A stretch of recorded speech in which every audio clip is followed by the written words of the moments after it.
কৃপণতা করতে হলে কৃপণের মতন কৃপণ হন, ওই একটুখানি কৃপণতা করে কিছু হবে না। একজন কৃপণ ভক্ত ছিলেন, জানেন কেমন? তার একটা গামছা হারিয়ে গিয়েছিল একদিন। গামছাটাই এত জায়গায় ছেঁড়া ছিল যে একটা চালনিটাও তুলে ধরলে মনে হচ্ছে বোঝা যায় যে চালনিটা অনেকটা ভালো আছে, ফুটো কম আছে। তার গামছাটা এতগুলো ফুটো ছিল। হরি বল হরি বল। হঠাৎ একদিন হাটে হারিয়ে গিয়েছে, বাড়িতে এসে মন খারাপ। কৃপণের স্ত্রী বলছে, স্বামী কি হয়েছে, মন খারাপ কেন? বলছে আমার গামছাটা হারিয়ে গেছে। বলছে যাক না, ছেঁড়া গামছা হারিয়ে গেছে, তাতে আবার মন খারাপের কি আছে? কৃপণ বলছে তুমি জানো একটা গামছার দাম 80 টাকা। আমার গামছাটা এখনো কতদিন ব্যবহার করতে পারতাম, হারিয়ে গেছে, মন খারাপ হবে না? বলছে আবার একটা নতুন কিনে নেবে, কি আছে? বলছে 80 টাকাটা আসবে কোথা থেকে? কৃপণ মনে মনে ভাবছে যে একটা গামছার দাম যখন 80 টাকা, আমি যদি প্রত্যেক মাসে সেলুন দোকানে চুলদাড়ি কাটতে যাই 20 টাকা করে নেবে, তাহলে আমি 4 মাস আর চুলদাড়ি কাটবো না। কৃপণ দেখুন, 4 মাস চুলদাড়ি কাটবো না, 4 মাসে 80 টাকা হয়ে যাবে, একটা গামছা কিনে নেব।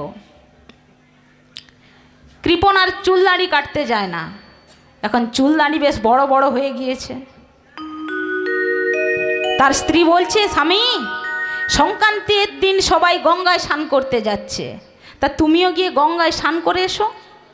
সারা জীবন তো কৃপণতা করলে, একটু অন্তত পূর্ণ করে এসো। কৃপণ মনে মনে চিন্তা করছে 50 টাকা নেবে টোটো ভাড়া গঙ্গায় স্নান করতে গেলে,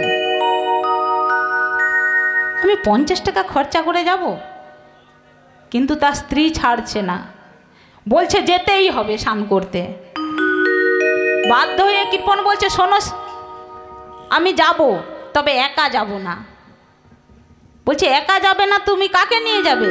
বলছে কেন, আমাদের বাড়িতে যে ছাগলের বাচ্চাটা রয়েছে, ওই ছাগলের বাচ্চাটা নিয়ে যাব, ওকে চড়াতে চড়াতে চলে যাব, ওরও পেটটা ভর্তি হয়ে যাবে ঘাস খেতে খেতে, আর আমারও গঙ্গায় স্নান করতে যাওয়া হয়ে যাবে। কৃপণের স্ত্রী মনে মনে ভাবলো যা হোক করে গেলেই হলো। বলছে ঠিক আছে তাই নিয়ে যাও। কৃপণ এখন ছাগলের বাচ্চাটিকে চড়াতে চড়াতে নিয়ে গঙ্গার ঘাটে গেলেন। 50 টাকা তো বেঁচে গেল, টোটো ভাড়া লাগলো না। কিন্তু গঙ্গার ঘাটে গিয়ে আর এক বিপদ, পান্ডা বসে রয়েছে 501 টাকা করে নিচ্ছে।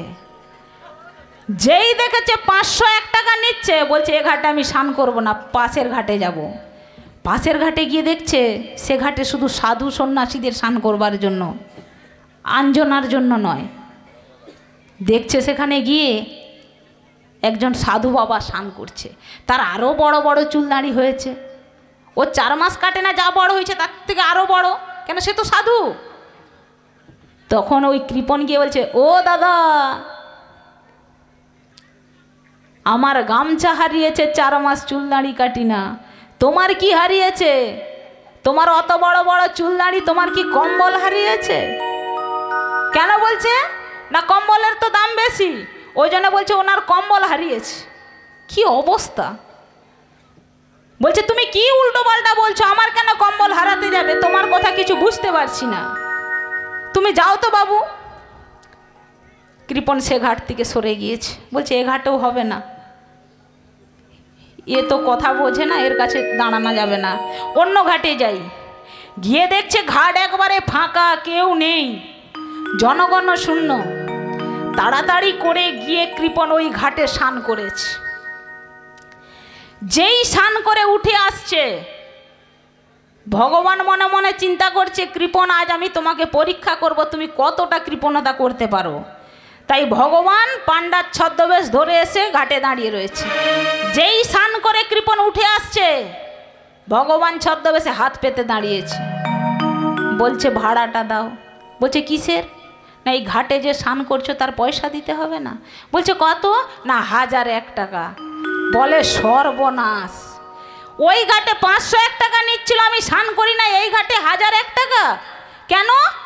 এ ঘাটে এত বেশি? ছদ্মবেশে ভগবান বলছে আগে তুমি ভালো করে লক্ষ্য করে দেখো তুমি কোন ঘাটে স্নান করেছো।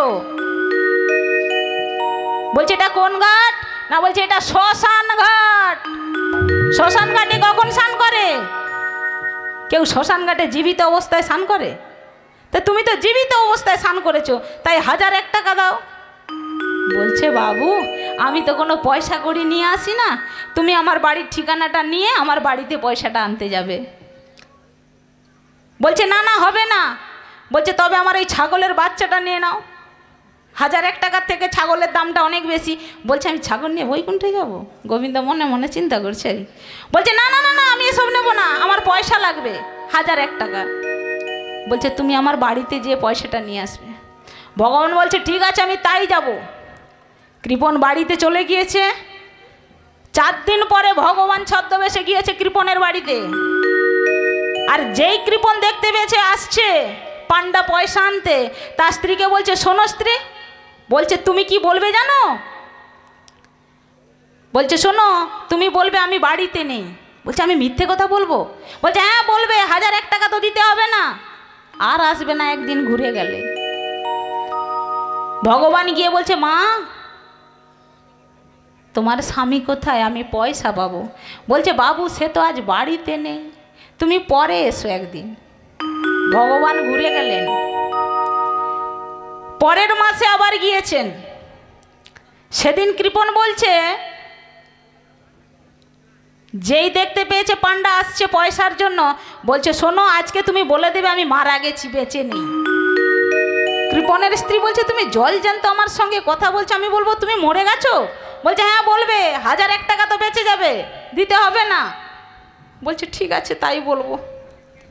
ভগবান পান্ডা সেজে যখন এসে বলছে মা আমার পয়সাটা দিতে হবে, বাবু কোথায়? বলছে সে তো মারা গেছে, নেই বলে এবারে সে কান্না শুরু করে দিয়েছে। যখন কান্নাকাটি শুরু করে দিয়েছে, ভগবান বলছে ও মা তোমার স্বামী যখন মারা গেছে আর কি করা যাবে, পৃথিবীতে এলে তো যেতে তো একদিন হবে, তাই এক কাজ করি মা, পয়সাটা যখন পাওয়া গেল না, তাহলে আমি পাড়া থেকে 2-4 জন লোক ডেকে নিয়ে আসি। কেন, নিয়ে তো যেতে হবে শ্মশানে, দাহ তো করতে হবে। বলে ভগবান পাড়া থেকে 2-4 জন লোক ডেকে নিয়ে এসেছে। বাঁশ কেটে খাটুলি বানিয়ে একবারে কৃপণকে খাটুলিতে তুলে সুন্দর করে টেঁসে বেঁধেছে, নিয়ে যাচ্ছে, কাঁধে করে শ্মশানে নিয়ে গিয়েছে।